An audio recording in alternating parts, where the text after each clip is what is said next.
எஸ்திரி ஆன்மீக தேடல் நண்பர்கள் அனைவருக்கும் இனிய நல்லதொரு வணக்கங்களுடன் நல்வாழ்த்துக்கள்.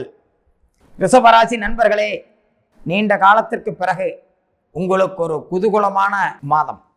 உங்களுடைய சோம்பேறித்தனத்தை மட்டும் நீங்கள் கைவிட்டு விட்டால் இந்த மாதம் உங்களுக்கு ஒரு நல்ல வழி அழைத்து சென்று நட்பாதையை அமைத்து உங்களுடைய தேவைகளை பூர்த்தி செய்யும் என்பதை நாம் உறுதியாக கூறலாம்.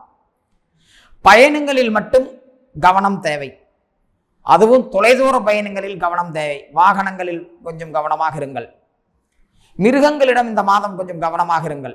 நாய், பூனை போன்ற வீட்டு விலங்குகளிடம் கொஞ்சம் கவனமாக இருங்கள். பொருளாதார ரீதியாக உங்களை தேடி அனைத்தும் கிடைக்கும். இதுவரை வராத பணம் இந்த மாதம் உங்களை தேடி வரும். குடும்பத்தில் உள்ள பிரச்சனைகள் தீர்வு கிடைக்கும்.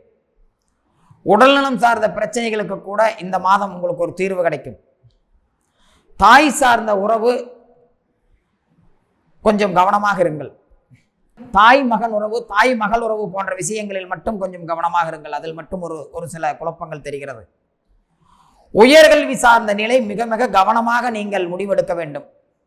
உங்களுடைய சோம்பேறித்தனத்தால் உங்களுடைய சரியான காலத்தில் சரியான வேலைகளை செய்யாமல் விளையாட்டுத்தனமாக இருந்த நிலை காரணமாக கல்வி சார்ந்த நிலையில் இருக்கக்கூடியவர்கள் எங்கோ ஒரு சில கவனக்குறைவு தெரிகிறது. இந்த மாதம் கொஞ்சம் கவனமாக இருங்கள். ஏனென்றால் அடுத்தடுத்த உயர்கல்வி, கல்லூரி கல்வி செல்வர்களுக்கு இந்த மாதம் மிக மிக முக்கியமான மாதம்.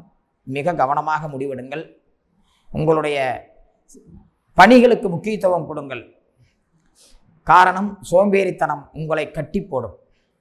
குடும்பத்தில் மகிழ்ச்சிகள் இருந்தாலும், பொருளாதார ரீதியாக ஒரு சில தனிச்சிறப்புகள் இருந்தாலும், தொழில் ரீதியான முன்னேற்றத்தை இந்த மாதத்தில் உறுதியாக நாம் பலமாக கூற முடியாது.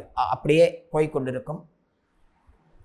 அதில் மட்டும் கொஞ்சம் முயற்சிகள் தேவை. அதற்கான முயற்சிகளை நீங்கள் செய்கிறீர்களா என்பது சந்தேகமாகத்தான் தெரிகிறது. காரணம், உங்களுக்கு என்ன தேவையோ அது இந்த மாதத்தில் உங்களை தேடி வந்து விடுகிறது. பொருளாதாரம் என்றாலும் சரி, வீட்டுக்கு தேவைகள் என்றாலும் சரி, அனைத்தும் உங்களை தேடி வந்து விடுகிறது. அதனால் நீங்கள் இந்த மாதம் எந்த ஒரு முயற்சியும் செய்யக்கூடிய வாய்ப்புகளை காட்டவில்லை. சுகம் என்ற நிலையில் பார்க்கும் பொழுது பெரிய குறைகள் தெரியவில்லை. நட்பு, வெளியிட தொடர்பு, கணவன் மனைவி உறவு போன்ற விஷயங்கள் மட்டும் கொஞ்சம் மிக மிக கவனம் தேவை. ஏன்னு கேட்டிங்கன்னா, ரிஷபராசி கணவன் மனைவி அப்படின்னு உறவில் இருக்கிறவங்க, கணவன் ஒரு பக்கம் மனைவி ஒரு பக்கம் ஏதாவது ஒரு காரணத்திற்காக அடிக்கடி பயணிக்கக்கூடிய வாய்ப்புகள் தெரியுது. அதில் பிரச்சனைகள் வராமல் பார்த்துக்கோங்க. நண்பர்கள் மூலமாக கவனமாக இருந்துக்கோங்க. நட்பு ரொம்ப கவனமாக இருக்கணும். விளையாட்டுத் துறையில் இருப்பவர்கள் இந்த மாதம் கூடுதலான செலவினங்களை காட்டுகிறது. இதுக்கு முன்னால் செலவில்லாமல் விளையாட்டுத்துறை சார்ந்த பயணம் இருந்துச்சுன்னா இந்த மாதம் கொஞ்சம் விளையாட்டுத்துறை சார்ந்த கொஞ்சம் கூடுதலான பயணம் இருக்கிறது. தொழில் ரீதியான இந்த மாதம் முன்னேற்றம் குழப்பத்தை தான் காட்டுகிறது. கவனமாக உங்களுடைய முயற்சிகளை மேற்கொள்ளுங்கள். 17ஆம் தேதிக்கு மேல் ஒரு சிறிய மாற்றம் இருக்கும். கொஞ்சம் பயன்படுத்தி கொள்ளலாம். இருந்தாலும் அடுத்தவர்களுக்காகவே உழைக்க பிறந்தவர்கள் நீங்கள். அதனால் உங்களுக்காக நீங்கள் முழுமையான முயற்சி எடுத்துக்கொள்வீர்களா என்பது இந்த மாதத்தில் முழுமையாக கூற முடியவில்லை. இருந்தாலும் முயற்சித்து பாருங்கள். நல்வாழ்த்துக்கள்.